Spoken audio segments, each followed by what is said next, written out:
The Saints pull a shocker in Carolina, dominating the Panthers as the offense and the defense get back on track.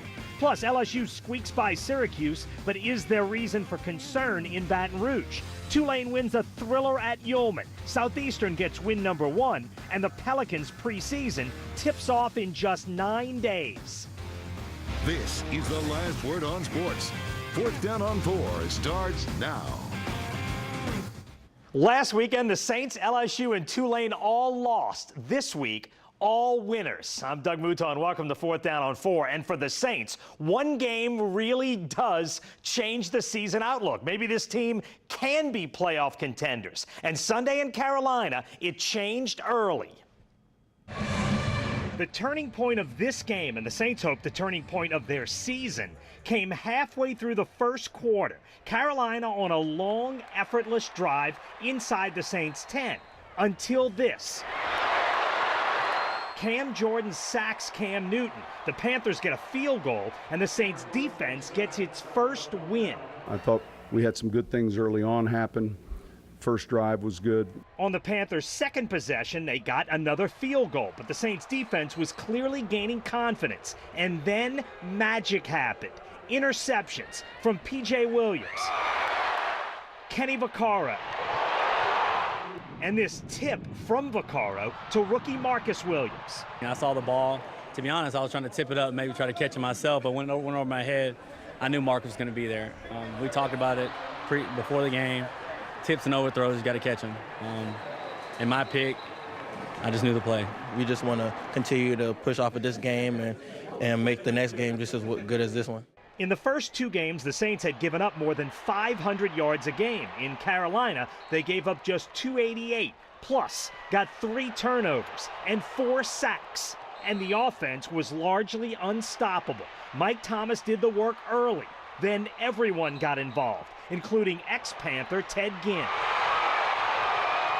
To get my first catch against my old team in a crucial situation, we kind of knew that we had to go out and try to put some points on the board at the halftime, and why not be me? Ted's been a great addition, and there's a lot of things that he can do. Very versatile.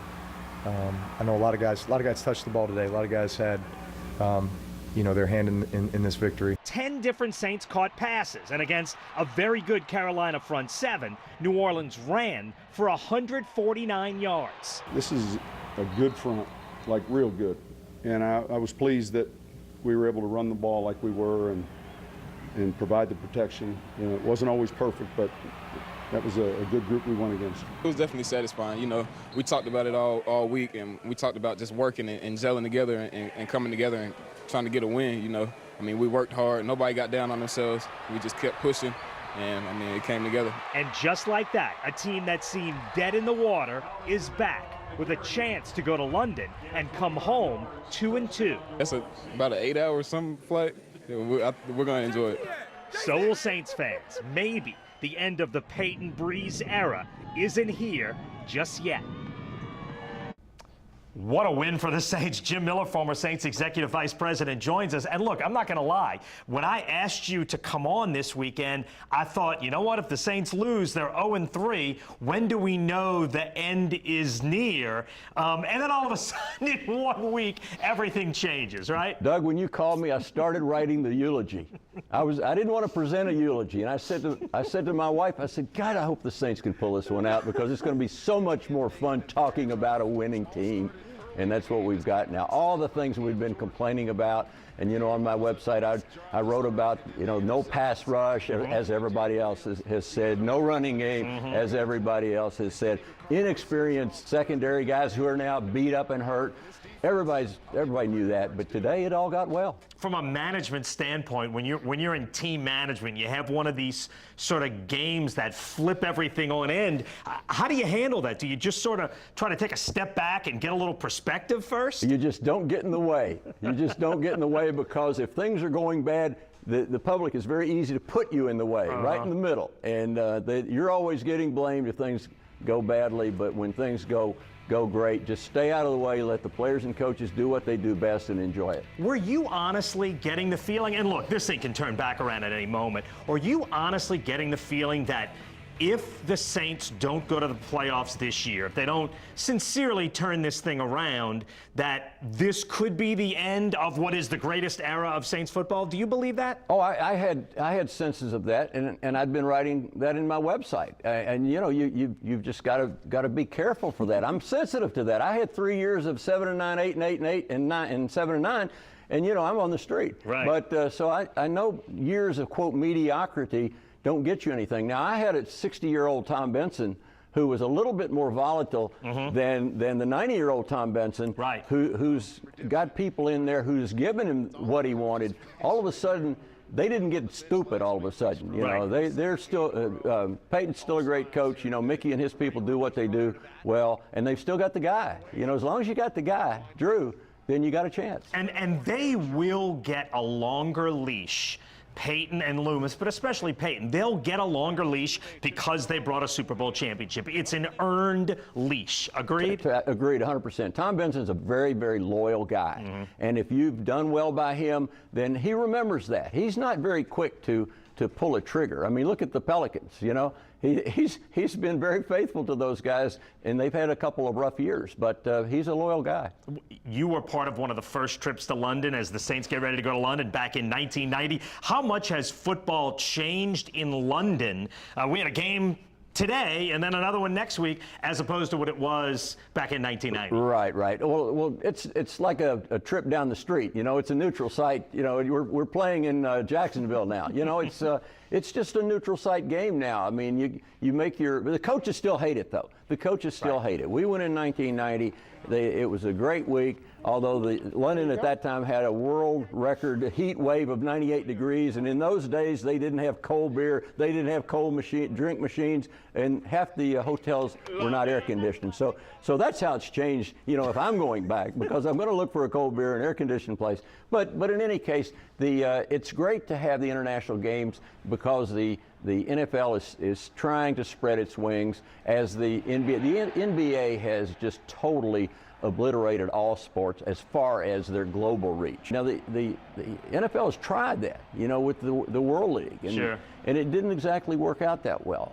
But it's a different game. Obviously, you got to find 60 guys to play as opposed to finding 12 guys to play. So it's a little bit different game, but it's good to see them try, and it's good to see these games. And it'll be a fun week in London. Jim Miller, thanks for giving us some perspective. Great stuff as always. We're back with more 4th Down on 4 in a minute. Coming up, LSU takes down Syracuse, but there was a lot that didn't go right for the Tigers, and they're running out of time to fix those mistakes. Plus, Tulane beats Army on a fourth-quarter game-winning drive. Why Willie Fritz chose to go for the win instead of the tie late. Southeastern finally gets win number 1, and later, we'll preview the Pelicans season with a lot of new faces now in New Orleans.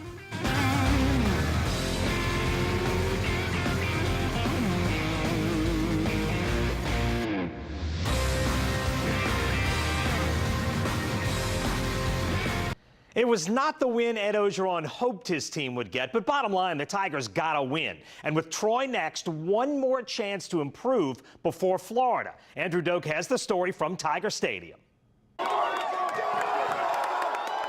LSU had the chance to take a big pull of Listerine and wash the bad taste out of their mouths from their 30-point loss to Mississippi State. But it's a chance they did not use. We had a tough week. It was a tough deal dealing with what we did last Saturday. So we rebounded. We're going to focus on Troy and get better. We're going to take it 1 week at a time. I don't know how good this team is, but I know we're going to develop. That lingers on for a little while when you get whooped like we did, and hopefully that we can rebound faster. Anytime you're going to win, that's big. You know no matter how it is, if you're going to win, that's big. So to come out here and defend, Death Valley, that was big. So I think we did respond. I think we got a group of guys that's going to pull things together, and that's just my mindset every week. Regardless of if there is concern or not, there should be. LSU's offense is in pieces. The Tigers' offensive line was dominated by a basketball school. Their starting running back, who Orgeron says is fine, isn't healthy. And their starting quarterback, Danny Etling, appeared to be benched for true freshman quarterback Miles Brennan, before being reinserted into the game to lead the game-sealing touchdown drive. Yeah, we wanted him to get some faces, some live action to see what he can do. And but Danny's our quarterback. And Miles did not beat him out or nothing like that tonight. I didn't think much. I mean, I'll do whatever the coaches say and move on from that. Yeah. 4 games into the season, Coach Orgeron was asked how far he feels his team has progressed. He said against BYU, we felt like we were a very good football team. But against Syracuse, we played a very average game. And that's the biggest problem right now, inconsistency. You see the individual plays we can make, and it's just tying everything together and having those plays where all 11 guys are doing their job and doing their job right. And Etling isn't wrong. LSU has an unbelievable collection of talent. But that's exactly the frustration. Because if it can't be turned into a cohesive unit that fires on all cylinders, then what's it worth? I think we're really young in a lot of positions that are, that are crucial, that can affect the team. So I think you're seeing a lot of youth kind of pop up in some spots where you really wouldn't want that to happen. And on the surface, while there is a lot of doom and gloom, the game was not without positives. Senior running back Darrell Williams flashed with 96 yards and 1 score and looked to be someone who can hold the Tigers over until Geis is back to 100%. But the Tigers also get to learn from an ugly win, which is much better than the alternative. Reporting from Baton Rouge, Andrew Doak, 4th Down on 4. All right, thanks, Andrew. Meanwhile, Uptown, what a win for Tulane. The Green Wave battled back in the final minutes to beat Army Saturday at Yeoman Stadium. The Wave needed the win in a big way if they really expect to get to a bowl game. And as Ricardo LeCompte shows us, they got it with a thrilling final drive. 1st and goal. Trunca. Perhaps a defining moment in Tulane's season Saturday against Army. After the Black Knights took the lead late 17-14 with 5:32 to go, the Green Wave knew they needed just their 3rd offensive possession in the second half to count. We knew it was going to come down to the wire. Coach Fritz been preaching it all week. So, of course, we was on the sideline kind of, upset that they controlled the clock. We had 1 drive in the 3rd quarter. But, we had 1 more drive and we was able to pull it through. And what's Willie Fritz got in mind here? 4th down. Quarterback Jonathan Banks engineering possibly the final drive for the Green Wave. And with Tulane facing a 4th and 8 on its own 27, Banks took off running and picked up the 1st down, but not before taking a vicious hit, which knocked him out for 1 play. Banks still nursing sore ribs, which kept him out of last week's game against Oklahoma. Oh, I was good. I felt good. It woke me up. Yeah. I know he's got that in him, and we just got to get him understanding, touchdowns, 1st downs, slide, and sometimes he did a good job of that, though. A couple times we needed to get the 1st, and he sprinted to a crease and got the 1st. Banks showing off the toughness, and with Tulane facing another 4th down, the offense converted again. Banks finding Jabril Cluis over the middle for a 13-yard gain to the Army 43. We had to go for it, if we don't get it, you got to hope you hold them to a field goal, and you still got to score a touchdown anyway. So we knew before the series began that we were in 4-down territory. The Green Wave continued to march down the field against the Black Knights, eventually making it inside the red zone. With under a minute to go on a 3rd and 7 at the Army 12, Banks picked up 6 yards on a run. Tulane faced its 3rd 4th down on the drive. Fritz and company decided to go for it rather than kick the game-tying field goal. Shoot, let's go for it. If we can't make a foot, we don't deserve to win. And to be honest with you, I didn't feel like playing them in overtime. Dontrell Hilliard gained the 1st down on a tough run, and on the next play, Banks kept it on a read option and found the end zone for the go-ahead score. It was exciting, that drive. I'm the type of player I live for the moment. So, me and my team, offensively came through. A season-defining and program-building 19-play, 75-yard drive that gave Tulane a 21-17 victory. We're excited about the win. I thought our program needed a win like this. I don't think Tulane's had a win like this in a couple decades. Ricardo LeCompte, 4th Down on 4. Thanks, Ricardo. Low snap. They hand it away, and he's got running room. Here's Johnson. Saturday night, Southeastern got its first win of the season as the Lions' offense came alive in a big way. Number 24, junior running back Darren Johnson, ran for 176 yards and 2 touchdowns in a 49-21 win over Lamar. It was a great performance by everybody on the offense. I feel like we all rallied around each other and build off each other's success. So I just want to say our offense is coming along. Everybody's a little frustrated, players a lot frustrated, so I'm real happy for them more than anything. Just they need to get some type of payback, you know what I mean, all the work they put in and everything they've done, and come up short in two close ones, and then, so I think, right now it's good just to get this one behind us, and let's just go get better. Now we can just focus, go get better as a football team. Southeastern rolled up 555 yards of total offense. The Lions are now 1-3 on the season. Next Saturday night, they're at Northwestern State.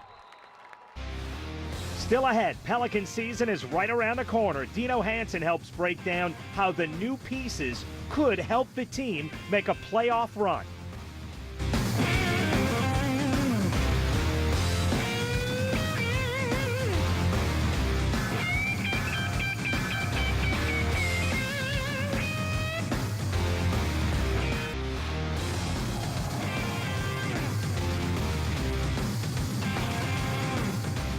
Believe it or not, the NBA season opens this week. At least training camp does. The Pelicans get back to work this week. We've got our friend Dino Hansen joining us to look ahead to the basketball season. The voice of optimism. All right, at the end of the summer, the Pelicans brought in a few guards. Ian Clark, of course, Rajon Rondo, Tony Allen, the last piece. What do you think about the last-minute additions? You have to give Dell Demps a lot of credit, simply because he brought in guys that are also going to impact the locker room. They're changing the culture in the locker room. You have guys now with championship pedigree, rings that can guide the rest of the team on what it takes to win games. So I think the additions of a Tony Allen gives us an air of toughness that we've needed.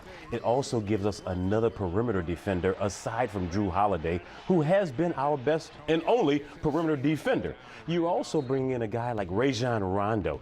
Let's not forget what he did with Chicago last season. They were up 2-0 against Boston, having won those first two games. He goes down. It changed the landscape of that series. So now you're bringing in a Rajon Rondo who's going to push the gauntlet, playing downhill, which is what you have to have in a point guard in the NBA now across the board, and an Ian Clark who is just recently off another NBA championship. He's going to add to the offensive prowess that we need to score as well. Yeah, and you hope Rondo and Tony Allen have enough gas left in the tank. The one thing you didn't add was the perimeter shooting that you know that they went after. Does this team have enough shooting to play the inside-out game they hope to play? If I'm E'Twaun Moore, I am running around the court like this the entire game because I've got AD and Boogie who are going to garner so much attention. Let's not forget the fact of bringing Drew Holiday back, who wanted to be here, as we talked about before the season ended, in his contract situation. Sure. So now you have a Rajon Rondo who is more concerned, as he always has been, about getting the team involved. And you can't minimize an E'Twaun Moore, a Jordan Crawford, and an Ian Clark coming off your bench, giving you a scoring punch. Yeah, they need all those guys to be able to shoot the ball. And I know you've spent time recently with DeMarcus Cousins. For the Pelicans to get anywhere, they need the Twin Towers to dominate the way they did back in San Antonio days. DeMarcus Cousins looks like a different guy the last few weeks. Talk about his physical transformation. He has hired a chef. He's hired a dietitian. He is a much leaner, Much leaner. Yeah, 30 pounds leaner. Wow. Okay?